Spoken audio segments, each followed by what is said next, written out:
is up, you guys? It's me, Cerina Medina, and in today's video, I'm gonna show you the process of crystallization. Aside from that, I'm gonna talk about its relationship to solid, liquid, and gas. And are you wondering why I'm wearing this and this? Nothing, just to set up the mood. What are we waiting for? Let's start! Before we start making our own crystal, we need first to grow seed crystals. The materials we need are 80 ml hot tap water, 1.5 teaspoon of aluminum potassium sulfate, empty jar, and a fork. First thing we need to do is to prepare our 80 ml hot water and aluminum potassium sulfate, or tawas. Then half teaspoon at a time, we will be adding a total of 1.5 teaspoon of aluminum powder.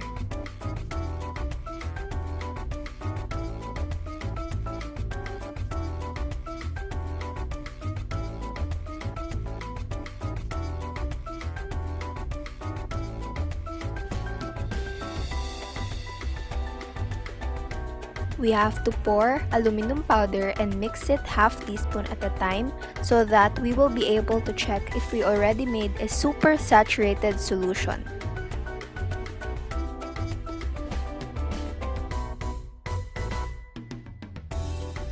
Mix it thoroughly until the water cannot dissolve the alum powder anymore.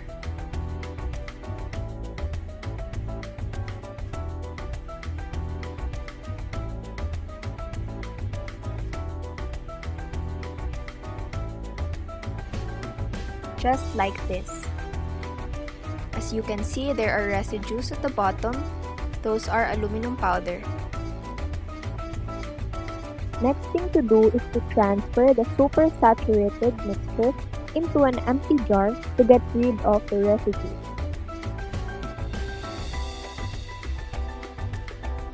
And then let it sit there overnight. The next morning. So today is November 4 and it is time for us to see the result of the alum solution that we made yesterday. And aside from that, today is the day that we will start growing our own crystal. I let the alum solution sit there for exactly 26 hours and here's the result. As you can see there, I am scraping small single crystals that grow at the bottom of the jar, and those are the seed crystals. The purpose of growing seed crystal is to provide place for our crystal to grow because, as a matter of fact, alum molecules like to attach to an existing alum molecule rather than growing a new one. So it will be easier for us to make our own crystal. We need a thread to tie it to be able to hang the biggest seed crystal formed into the alum solution that we will be making later in making our crystal.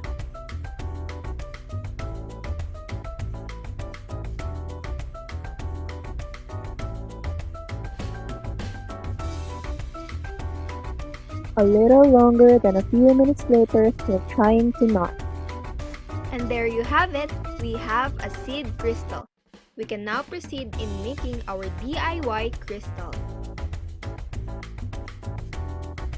The materials that we need in making our own crystal are 150 ml hot tap water,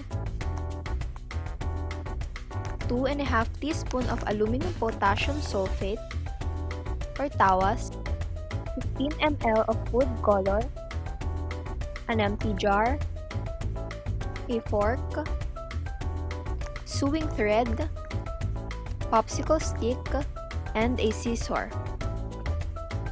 First thing we need to do is to prepare our 150 ml hot water and aluminum potassium sulfate or tawas. We will be adding a total of 2.5 teaspoon of aluminum powder. Just like what we did earlier, we have to pour aluminum powder and mix it half teaspoon at a time so that we will be able to check if we already made a super saturated solution. But how do we make a super saturated solution? We're using hot water as the key to this experiment. Why? To be able to make a super saturated solution, we need to make sure that the temperature of the water we have is higher than room temperature, so that the solubility will also increase. To make it short, if we have hot water, it will be easier for it to dissolve bunch of alum powder, and that will increase the solubility rather than using room temperature water. Now, what is solubility?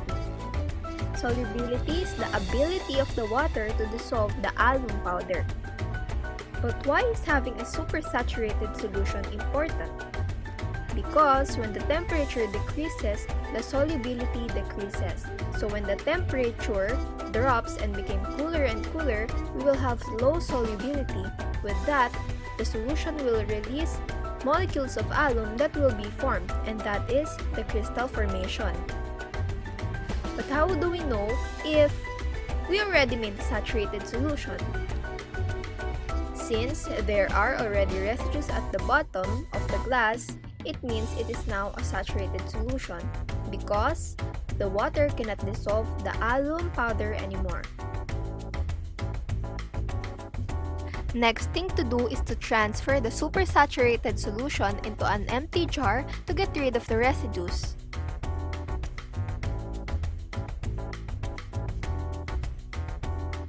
Transfer it carefully next time.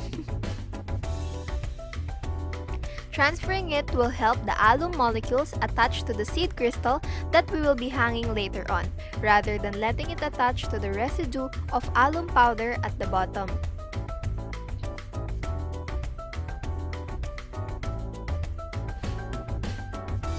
Now we are adding 15 ml of food color to make the crystal look cuter. This step is actually optional.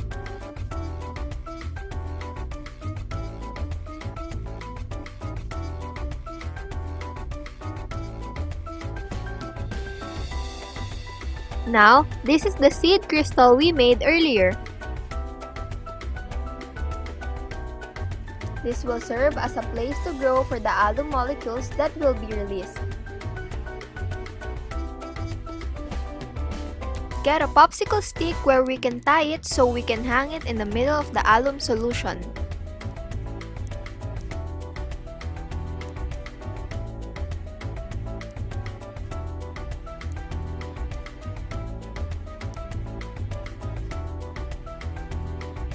There you have it.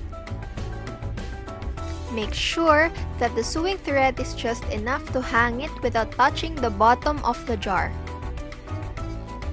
Now that we made a supersaturated alum solution from a solid, which is the alum powder, and a liquid, which is the hot water, we will let it sit there for a day and let it grow crystals by separating the solute from the solvent. That is what we call the solid-liquid separation technique.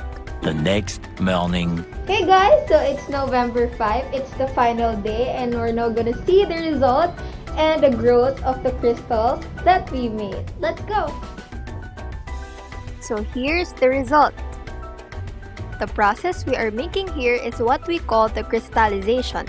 It is the process of formation of solid crystals precipitating from a solution. The change in solubility and change in temperature is the reason why the crystal grew like that.